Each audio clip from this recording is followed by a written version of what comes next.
Me doctor Shruti. Welcome back to our channel.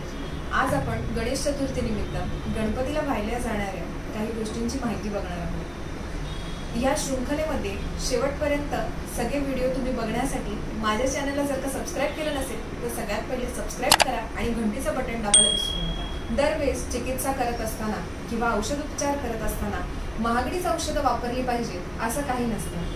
आपल्या शेजारी अवतीभवती त्या ऋतूमध्ये निसर्गाने जे जे उपलब्ध करून दिलेलं आहे त्याचा शरीरावर काय उपयोग होतो आणि कसा वापर केला जाऊ शकतो याबद्दल आज मी तुम्हाला या व्हिडिओद्वारे सांगणार आहे.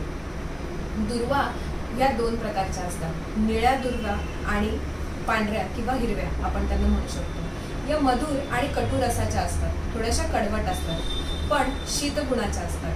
दुर्वा या खूप दीर्घकाळ टिकणाऱ्या असतात आणि खूप कमी प्रमाणात त्या मरण पावतात किंवा सुकून जातात. दुर्वांचा रस जो आहे हा बहुगुणकारी आहे.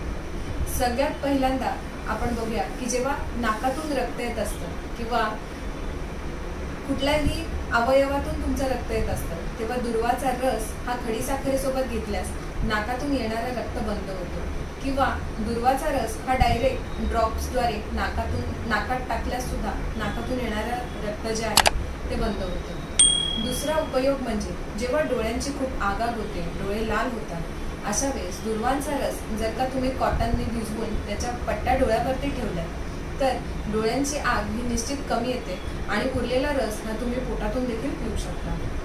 ज्यांना ब्लिडिंगचा त्रास आहे किंवा वारंवार रक्त जातं किंवा गर्भधारणेनंतर देखील ज्यांना वारंवार थोडं ब्लिडिंगचा त्रास होत असतो त्यांनी दुर्वाचा कल्प म्हणजे दुर्वाचा रस आणि खडीसाखर यांचं मिश्रण करून शतावरीसारखे ग्रॅन्युल्स करून त्याचा कल्प केल्यास तर ब्लिडिंग जे आहे किंवा अत्यार्थव आहे ते थांबायला मदत होते. शरीरातली वाढलेली उष्णता असेल, त्यामुळे येणारे त्वचेवरती चट्टे असतील, खाजखरूज असेल, कंडू असेल, ह्या सगळ्यांमध्ये उष्णता शमन होण्यासाठी दुर्वाचा रस हा अत्यंत उपयुक्त आहे. दुर्वा ही फक्त गणपतीला वाहणारी गोष्ट नसून ती बहुमूल्य गुणांनी युक्त असून शरीरात जेव्हा अत्यंत ताप वाढलेला असतो आणि तो मेंदूला जाऊ नये असं जेव्हा वाटत असतं तेव्हा दुर्वा वाटून तांदळामध्ये मिक्स करून त्याचा डोक्यावरती ते लेप केल्यास ताप जो आहे तो डोक्यामध्ये चढत नाही. लघवीला जर का थेंब थेंब होत असेल त्यात देखील दुर्वांचा रस घ्यावा आणि पानफुटीचा रस घ्यावा. याच सोबत जेव्हा तुम्हाला वारंवार उचकी लागत असेल तेव्हा दुर्वांचा रस हा मधासोबत घेतल्यास तुमची वारंवार लागणारी उचकी आहे ती देखील थांबायला मदत होते.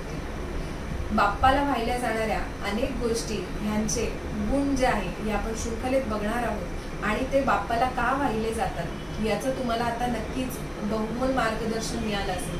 तुम्हाला हा व्हिडिओ आवडला असेल तर नक्की लाईक करा. शेवटपर्यंत बघितल्याबद्दल खूप खूप धन्यवाद. तुम्हाला ही गणेश चतुर्थी अत्यंत सुखाची आरोग्यदायी जावो ही गणपती चरणी प्रार्थना. नमस्कार.